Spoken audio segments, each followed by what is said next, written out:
Everyone ഇന്ന് മുഖം കാണാതെയാണ് കേട്ടോ തുടക്കം. ഇന്ന് വന്നിട്ട് നമ്മൾ ഇത് കുറച്ച് മുന്നേ എടുത്ത വീഡിയോ ആണ്. സംക്രാന്തി ആയിരുന്നല്ലോ, കഴിഞ്ഞ വെക്കേഷനും കാര്യങ്ങളൊക്കെ കഴിഞ്ഞു. ഇന്നിപ്പോൾ റീസ്റ്റാർട്ട് ചെയ്തു സ്കൂളൊക്കെ. ഞാൻ കുറച്ച് തിരക്കായിപ്പോയി കുട്ടികളുമായിട്ട്. അപ്പം വീഡിയോസൊന്നും അപ്ലോഡ് ചെയ്യാൻ പറ്റിയില്ല കുറച്ച് ദിവസങ്ങളായിട്ട്. അപ്പം അന്ന് എടുത്ത് വെച്ച വീഡിയോസൊക്കെ കുറേ ഉണ്ടായിരുന്നു. പിന്നെ അനിയത്തി വന്നിട്ടുണ്ടായിരുന്നു, നിങ്ങൾ കണ്ടിട്ടുണ്ടാവുമല്ലോ. ആ ദിവസം ഞാൻ എങ്ങനെയോ വീഡിയോ എഡിറ്റ് ചെയ്തിട്ടിട്ടുണ്ടായിരുന്നു. പിന്നെ കുറേ തിരക്കായിപ്പോയി, അങ്ങോട്ടും ഇങ്ങോട്ടും കുറേ കാര്യങ്ങളുണ്ടായിരുന്നു. ആനുവൽ ഡേ ആണ് അമ്മൂന്, അപ്പം അതിൻ്റെ ഡാൻസിൻ്റെ കാര്യങ്ങൾ, സ്റ്റിച്ചിങ്, അങ്ങനെ ഇങ്ങനെയൊക്കെ ആയിട്ട് വീഡിയോ ഞാൻ എടുത്ത് വെക്കുന്നുണ്ട്. പക്ഷേ എഡിറ്റ് ചെയ്തിടാൻ സമയം ഉണ്ടായിരുന്നില്ല. അപ്പോൾ ഇത് സംക്രാന്തി വീഡിയോ ആണ്. സംക്രാന്തി എന്ന് പറയുമ്പോൾ നിങ്ങൾക്കറിയാം, ഇവിടെ ഒരു ആഘോഷം ഉണ്ടെങ്കിൽ മുഗ്ഗ് നിർബന്ധമാണ്. അല്ലെങ്കിൽ നമ്മൾ ഡെയിലി മുഗ്ഗിടും. അതല്ലാതെ ഒരു ആഘോഷം ഉണ്ടെങ്കിൽ അതാണ് ആദ്യത്തെ ഒരു നമ്മുടെ പ്രയോറിറ്റി എന്ന് പറയുന്നത്. അപ്പം സംക്രാന്തിയുടെ മുഗ്ഗിൽ വന്നിട്ട് എപ്പോഴും ഒരു നമ്മുടെ പൊങ്കലാണ് ശരിക്കും ഈ സംക്രാന്തി എന്ന് പറയുന്നത്. ഇവിടെ ഈ പൊങ്കൽ എന്ന് പറയുമ്പോൾ നിങ്ങൾക്ക് അറിയാമല്ലോ, വിളവെടുപ്പിൻ്റെ ആഘോഷമാണ്.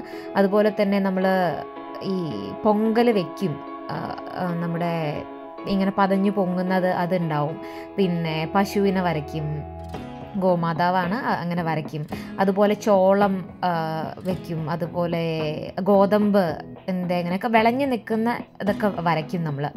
അങ്ങനെ ഉള്ളൊരു ചെറിയ മുഗ്ഗ്. ഇതിൽ കൈറ്റും കൂടെ ഉൾപ്പെടുത്തും. ഇവിടെ എനിക്ക് തോന്നുന്നു തെലങ്കാനയിലേക്ക് എക്സ്ട്രാ അല്ലെങ്കിൽ ആന്ധ്രാപ്രദേശിലേക്ക് എക്സ്ട്രാ വരുന്നൊരു സംഭവം എന്ന് വെച്ചാൽ കൈറ്റ് ഉൾപ്പെടുത്തും. ഈ ഒരു സമയത്താണ് ഇവിടെ പട്ടം പറത്തുന്ന ഒരു ഭയങ്കര ആഘോഷമാണ് ശരിക്കും. അത് ശരിക്കും ഒരു കോമ്പറ്റീഷനൊക്കെ ആയിട്ട് പോകും കേട്ടോ. ചിലരൊക്കെ വന്നിട്ട് ഈ പട്ടത്തിൻ്റെ നൂലിൻ്റെ മേലെ വന്നിട്ട് ഗ്ലാസിൻ്റെ പൗഡറൊക്കെ വെച്ചിട്ട് അവരിങ്ങനെ നമ്മൾ കോമ്പറ്റീഷൻ വെച്ചിട്ട് പൊട്ടിക്കും പട്ടം വന്നിട്ട്. ഇപ്പം അത്ര അങ്ങോട്ട് കാണാറില്ല, എന്നാലും എല്ലാവരും ഇങ്ങനെ ചെയ്യാറുണ്ട്, പട്ടം പറത്തുന്നത് ഉണ്ട്. പക്ഷെ എനിക്ക് തോന്നുന്നു ഇപ്രാവശ്യം കുറച്ച് കാറ്റ് കുറവാണോ എന്നുള്ളത്. ഈ മുഗ്ഗിലേക്ക് വരികയാണെങ്കിൽ ഇപ്പോൾ നിങ്ങൾ കാണുന്നത് ഞാൻ പറഞ്ഞിട്ടുണ്ടായിരുന്നില്ലേ കഴിഞ്ഞ പ്രാവശ്യം ഇതിന് സ്റ്റെൻസിൽസ് ഒക്കെ ഉണ്ട് എന്നുള്ളത്. ഞാൻ ജസ്റ്റ് ഒരു എണ്ണ വാങ്ങിച്ചുള്ളൂ. ഇതിന് 20 രൂപയാണ്. അതുപോലെ വലുതുണ്ട്, അതിന് 50 രൂപ. ഞങ്ങൾ ഹൈദരാബാദ് പോയിട്ടുണ്ടായിരുന്നല്ലോ, അപ്പോൾ അവിടുന്ന് വാങ്ങിച്ചതാണ് കേട്ടോ. അപ്പം ഇത് വന്നിട്ട് ആക്ച്വലി ഇങ്ങനെ വെച്ച് കഴിഞ്ഞ് അങ്ങ് എടുക്കുക. അതിന് മേലെ നമ്മളിങ്ങനെ പൗഡർ തൂക്കി കൊടുത്തെടുത്താൽ മതി. ഞാനിത് കളർ ചെയ്യുന്നത് കാണിക്കുന്നുണ്ട് കേട്ടോ അവസാന ഭാഗത്തേക്ക്. അപ്പോൾ നിങ്ങൾക്ക് നന്നായിട്ട് നല്ല ഭംഗിയായിട്ട് വരും. കളർ ചെയ്യുമ്പോഴാണ് കുറച്ചുകൂടി ഇത് ഭംഗിയായിട്ട് വരുന്നത്. നമുക്ക് ഈസി ആയിട്ട് നമുക്ക് അറിയാത്ത ആളുകൾക്ക് മുഗ്ഗിടാനൊക്കെ ഇത് യൂസ് ചെയ്യാൻ പറ്റും. പിന്നെ പെട്ടെന്ന് നമുക്കൊരു വലിയ ഡിസൈനൊക്കെ ഉണ്ടാക്കിയെടുക്കാനൊക്കെ ഈസി ആയിട്ട് നമുക്കിത് ചെയ്യാൻ പറ്റും. നമ്മുടെ ലൈക്ക് ഞാൻ ആദ്യം വൈറ്റ് മാത്രം മതി എന്ന് പറഞ്ഞ് വെറുതെ അങ്ങ് ഇട്ട് തുടങ്ങിയതാണ് കേട്ടോ. ടപ്പേന്ന് ഇടൽ കഴിഞ്ഞിട്ടുണ്ടായിരുന്നു. അപ്പോഴേക്കും ഞാൻ പറഞ്ഞില്ല, അനിയത്തി വന്നിട്ടുണ്ട്. അപ്പോൾ അവൾ പറഞ്ഞു നമുക്ക് കളറും കൂടെ ഇട്ട് കൊടുക്കാം, കളറൊക്കെ ഇടുന്നതല്ലേ രസം, ഇട്ട് നോക്കാം നമുക്ക്. പിന്നെ ഇവർക്കൊക്കെ ഇൻട്രസ്റ്റ് ആണ്, മക്കൾക്ക് നിങ്ങൾക്ക് അറിയാമല്ലോ ഓൾറെഡി, അവരിതിങ്ങനെ നോക്കിയിരിക്കുകയാണ്. ഇപ്രാവശ്യം എന്തുകൊണ്ടോ ഇടണം എന്നൊന്നും പറഞ്ഞില്ല, അവരിങ്ങനെ നോക്കിയിരിക്കുന്നുണ്ട്. അപ്പോൾ അങ്ങനെ ഞാൻ വന്നിട്ട് കളറും കൂടെ അതിലേക്ക് ജസ്റ്റ് ചെയ്ത് കൊടുക്കുന്നുണ്ട്. നിങ്ങൾക്കിതിൽ ഓരോന്നും നമുക്ക് നമ്മുടെ ഒരു ഐഡിയ ആണ് കേട്ടോ ഇതെന്ന് പറയുന്നത്. ഇതൊരു ഭയങ്കര ഒത്തൻറ്റിക് ആയിട്ട് ചെയ്യേണ്ട ഒരു കാര്യമില്ല. നമ്മൾ ഗ്രാജുവലി ഇട്ടിട്ട് അതിലേക്കൊരു കുറച്ച് ഡ്രോയിങ് അറിയുന്ന ആളുകളാകുമ്പോൾ കുറച്ചുകൂടി ഈസി ആയിരിക്കും. പിന്നെ ഇത് ഒരു കൈവഴക്കാണ്, നമ്മളൊരു മെയ് വഴക്കെന്നൊക്കെ പറയണ മാതിരി ഒരു കൈവഴക്കാണ്. ഇതിൽ ഞാൻ പറഞ്ഞില്ലേ സ്റ്റെൻസിൽ വെച്ചിട്ട് കളർ ചെയ്യണത്. ഇതാണ് ഞാൻ പറഞ്ഞ കരിമ്പ് ഒക്കെ ചെയ്യണത് കേട്ടോ. കരിമ്പ് ചോളമൊക്കെ വരയ്ക്കും, ഗോതമ്പ് ഞാൻ വരച്ചിട്ടുണ്ട്. മാക്സിമം ഒരുപാട് കാര്യങ്ങൾ, അതുപോലെ സൂര്യൻ ഉദിച്ചു വരുന്നത്, അന്നത്തെ ആ ഒരു ദിവസത്തിൻ്റെ ഒരു ഭംഗി, അങ്ങനെ ഒരുപാട് കാര്യങ്ങൾ നമ്മളിതിൽ ഉൾപ്പെടുത്താറുണ്ട്. ഈ ഒരു മുഗ്ഗിൽ മാക്സിമം നമ്മൾ ഒരുപാട് കാര്യങ്ങൾ വലിയതായിട്ട് ഒരു വീടിൻ്റെ മുന്നിൽ ഒരു കോമ്പറ്റീഷൻ പോലെ അത്രയും വലിയതായിട്ട് ഭംഗിയായിട്ട് ഇട്ട് വെക്കും. അതും ഞാൻ കുറച്ച് ഫോട്ടോസ് ഞാൻ ഉൾപ്പെടുത്താട്ടോ. നമ്മളിന്ന് പട്ടം വാങ്ങാനൊക്കെ പോകുന്നുണ്ട്. അപ്പോൾ അങ്ങനത്തെ കുറച്ച് വീഡിയോസും കൂടെ ഞാനതിൽ കാണിക്കാം നിങ്ങൾക്ക്. വീടിൻ്റെ മുന്നിൽ ഇട്ടിരിക്കുന്ന മുഗ്ഗ് ആ സമയത്ത് നിങ്ങൾക്ക് പോകുമ്പോൾ നമ്മൾ വെറുതെ നടക്കുന്ന വഴിയിൽ അവർ കാണാം, ഗേറ്റിൻ്റെ മുന്നിലായിട്ട് അവർ ഇട്ട് വെക്കും. ഇനി ഞാൻ പറഞ്ഞില്ല സ്റ്റെൻസിൽ വെച്ചിട്ട് കളർ കൊടുക്കുന്നത് ഞാൻ കാണിച്ചു തരാമേ. ഭയങ്കര ഈസി ആയിട്ട് നമുക്ക് ഭയങ്കര കളർഫുള്ളായിട്ട് ബ്യൂട്ടിഫുൾ ആയിട്ടുള്ള ഒരു പിക്ചർ, അല്ലെങ്കിൽ നമുക്ക് ഈവൻ ആയിട്ടുള്ള ഡിസൈൻസൊക്കെ ഉണ്ടാക്കിയെടുക്കാൻ പറ്റും. ഇപ്പോൾ നിങ്ങൾ കാണുന്നില്ല, ഈ വെളുക്ക് നമ്മൾ അപ്പുറത്ത് വരയ്ക്കുമ്പോൾ ചിലപ്പോൾ അങ്ങോട്ടോ ഇങ്ങോട്ടോ ഒരു മാറ്റമൊക്കെ വരാൻ സാധ്യതയുണ്ട്.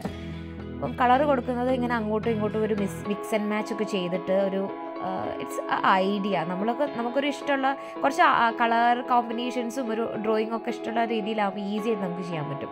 കണ്ടില്ലേ, ഇത് വെറുതെ നമ്മൾ ഒറ്റ കളർ കൊടുക്കുമ്പോൾ അത്ര അങ്ങോട്ട് ഭംഗി ഉണ്ടാവില്ലല്ലോ. അങ്ങോട്ടും ഇങ്ങോട്ടും മിക്സ് ആൻഡ് മാച്ച് ചെയ്ത് കൊടുക്കുന്ന സമയത്ത് നല്ല ഭംഗി ഉണ്ടാവും. അങ്ങനെ അത് ആക്ച്വലി ഇങ്ങനെയാണ് ഇത് ചെയ്യുന്നത്. കണ്ടോ, ഞാൻ ഓരോരോ കളർ എടുത്ത് ഇങ്ങനെ അവിടെ ഇവിടെയും ജസ്റ്റ് ഇട്ട് കൊടുക്കുകയാണ്. അത് ആ മുഗ്ഗിടുന്ന രീതിയിൽ ഇട്ട് കൊടുക്കുക. അല്ലാന്നുണ്ടെങ്കിൽ നിങ്ങൾക്ക് അങ്ങനെ കൈ വെച്ചിട്ട് ജസ്റ്റ് ഒന്ന് പ്രസ് ചെയ്ത് കൊടുത്താലും കറക്റ്റായിട്ട് അത് വന്നോളൂ. ഇതിവിടെ പൊതുവെ എല്ലാ നമ്മുടെ പൂജാ സ്റ്റോഴ്സിലും ഒക്കെ വാങ്ങിക്കാൻ കിട്ടും കേട്ടോ. പിന്നെ ഈ ഒരു സംക്രാന്തി സമയമോ ദീപാവലി സമയമൊക്കെ ആവുന്ന സമയത്ത് സ്ട്രീറ്റ്സിൽ ഇങ്ങനെ വെച്ച് വിൽക്കാനായിട്ട് വെക്കും. ഇത് വിളക്കുകൾ അങ്ങനെയുള്ള കാര്യങ്ങളെല്ലാം ഓരോ ആഘോഷത്തിനും ഓരോന്നാണ് ഇവിടുത്തെ സ്ട്രീറ്റ് നിറഞ്ഞിരിക്കുന്നത്. ഈ സംക്രാന്തി സമയമാകുമ്പോഴേക്കും ഇതിൻ്റെ മുഗ്ഗും പൗഡറും അതുപോലെ കളർഫുൾ മുഗ്ഗുകളും പട്ടങ്ങളും പിന്നെ ഈ സ്റ്റെൻസിൽസും അങ്ങനെയുള്ള കാര്യങ്ങളാണ് നിറച്ചും സ്ട്രീറ്റിലുണ്ടാവുക. ദീപാവലിയൊക്കെ ആകുമ്പോഴേക്കും വിളക്ക്, തിരി, പിന്നെ വാഴ, നമ്മുടെ പൂജയ്ക്ക് വേണ്ട സാധനങ്ങൾ, ഇതിനും ഇവർക്ക് പൂജയുണ്ട് കേട്ടോ. പൂജയ്ക്ക് വേണ്ട സാധനങ്ങളും ഒക്കെ ഉണ്ടാവും. അപ്പോൾ ഇത്രയൊക്കെയാണ് മുഗ്ഗ് വന്നിട്ട്. ഞാൻ ഇതിൻ്റെ ഒരു ഫൈനൽ ഫോം കാണിച്ചു തരാം കേട്ടോ.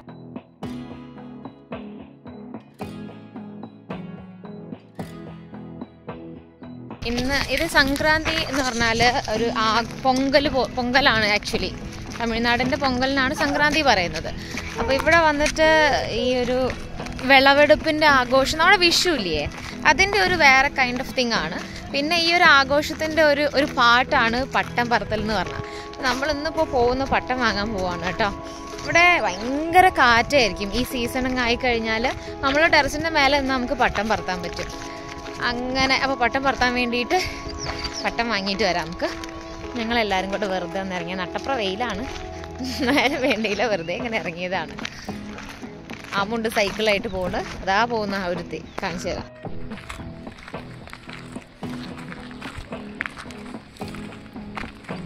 കുറച്ചങ്ങോട്ട് നടക്കാനുണ്ടോ. ഈ കടയൊക്കെ തുറന്നുണ്ടോ ആവാൻ, സംക്രാന്തി ആയതുകൊണ്ട് തന്നെ ഇപ്പോൾ പോയൊക്കെ എന്താണെങ്കിലും എല്ലാവരും ഈ ഒരു മുഗ്ഗ ഭയങ്കരമായിട്ട് ചെയ്യും കേട്ടോ. കണ്ടില്ലേ, ഇതാണ് ഞാൻ ആ പറഞ്ഞ ചുറ്റുള്ള മുഗ്ഗോ അങ്ങനെ എന്തോ പറഞ്ഞിട്ട് കണ്ടില്ലേ. അതുപോലെ തന്നെ ചാണകം കൊണ്ട് ഇങ്ങനെ ഒരു കോണ് പോലെയാക്കി അതിൻ്റെ മേലെ പുല്ലാണ്, എന്ത് പുല്ലാന്നറിയില്ല, പുല്ലും വെച്ച് നടുക്ക്, ഈ മുഗ്ഗിട്ടേൻ്റെ നടുക്ക് വെക്കും. അത് അവിടുത്തെ അമ്മ അങ്ങനെ ചെയ്യുന്നത് ഞാൻ കണ്ടിട്ടുണ്ട് കേട്ടോ. അപ്പോൾ അതും ഈ സംക്രാന്തിയുടെ ഒരു ദിവസം നമ്മൾ ചെയ്യുന്നതാണ്. ഹാപ്പി സംക്രാന്തി.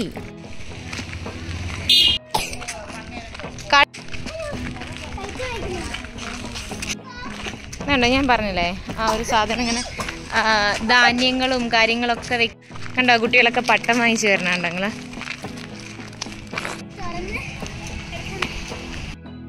അങ്ങനെ ഞങ്ങൾ വാങ്ങിച്ച് പട്ടം നൂലും 25 രൂപ കേട്ടോ വലിയ പട്ടത്തിന്. ചെറിയ പട്ടത്തിന് 15 രൂപ.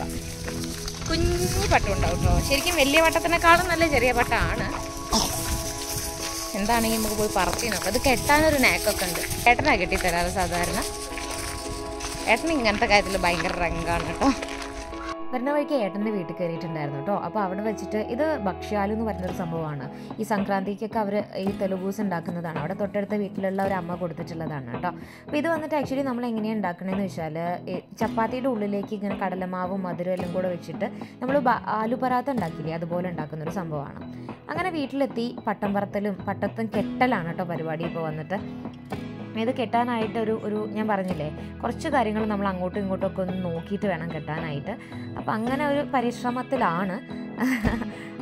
പക്ഷെ കെട്ടിക്കഴിഞ്ഞ് എന്താ വെച്ചാൽ ഞങ്ങൾ ഇതിൻ്റെ ആ ഒരു ഇൻട്രസ്റ്റിൽ പട്ടം പറത്താൻ പോയി. ആ ഗ്രീൻ പട്ടം അത്യാവശ്യം നന്നായിട്ട് പറന്ന് പൊങ്ങിയിട്ടോ. പക്ഷെ വീഡിയോ എടുക്കാൻ മറന്നുപോയി. റെഡ് ഒട്ടും പൊങ്ങിയില്ല. റെഡ് കുറച്ച് നേരം അങ്ങോട്ട്, പിന്നെ അത് ഇവർക്ക് കൊടുത്തതായിരുന്നു, ആമൂനും ചാരുനും. അപ്പോൾ അവർ കുറച്ച് നേരം അതിൻ്റെ മുകളിൽ വെച്ചിരുന്ന് അതങ്ങ് കീറി അതിൻ്റെ പരിപ്പെടുത്തിട്ടുണ്ട്. മറ്റേ പട്ടം അത്യാവശ്യം നന്നായിട്ട് പൊങ്ങിയിട്ടുണ്ടായിരുന്നു. അങ്ങനെ പട്ടം പറത്തലൊക്കെ കഴിഞ്ഞ് വന്നപ്പോൾ ഭയങ്കരമായിട്ട് ക്ഷീണിച്ചു. അപ്പോൾ പഴംപൊരി ഉണ്ടാക്കാനായിട്ടുള്ള നാട്ടിലെ പഴം ഉണ്ടായിരുന്നു. അപ്പോൾ അതെടുത്തിട്ട് നമ്മൾ പഴംപൊരി ഉണ്ടാക്കി കേട്ടോ പെട്ടെന്ന്. അങ്ങനെ അതങ്ങോട്ട് കഴിഞ്ഞു. അങ്ങനെ അത്യാവശ്യം നന്നായിട്ട് അടിച്ച് മിനിച്ചത് കഴിക്കുകയും ചെയ്തു. അന്നത്തെ ദിവസം അങ്ങോട്ട് കഴിഞ്ഞു. അപ്പോൾ ഇത്രയൊക്കെ ഉള്ളൂ ഇന്നത്തെ വീഡിയോയിലും. ജസ്റ്റ് ഒരു ദിവസത്തെ കുറച്ച് കാര്യങ്ങൾ എനിക്ക് ഒരുപാട് കാര്യങ്ങൾ ചെയ്തതുകൊണ്ട് ഒന്ന് ഉൾപ്പെടുത്താമെന്ന് വിചാരിച്ചു. നമ്മുടെ പഴംപൊരി ഇതാണ് കേട്ടോ. അപ്പോൾ വീഡിയോ ഇഷ്ടപ്പെട്ടാൽ ലൈക്ക് ചെയ്യാനും കമൻറ്റ് ചെയ്യാനും സബ്സ്ക്രൈബ് ചെയ്ത് കൂടാനും മറക്കണ്ട കേട്ടോ. അടുത്ത വീഡിയോയിൽ കാണുന്നവരേക്കും ബൈ.